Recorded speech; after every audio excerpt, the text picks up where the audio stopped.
వీళ్ళు వాళ్ళనేది ఏం కాదు. అందరూ ప్రతి ఒక్క అసెంబ్లీలో కూర్చున్నటువంటి మెజారిటీ పాలిటీషియన్స్ మొత్తము బ్రోకర్లు, జోకర్లు, లోఫర్లు. ప్రతి దందాల వాటా ఉన్నది. ఇసుక దందాల వాటా. బెల్ట్ షాపులు బంద్ చేస్తామన్నారు, బెల్ట్ షాపులు ఉన్నాయి. బడులు బంద్ చేసిన బడులు తెరుస్తామన్నారు.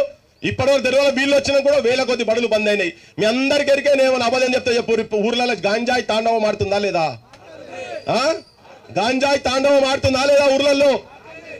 గాంజాయి కూడా కనీసం గాంజాయి బంద్ చేసేందుకు కూడా నీకు పైసలు కావాలి. నానే నాకు అర్థమైతే లేదు ముఖ్యమంత్రి.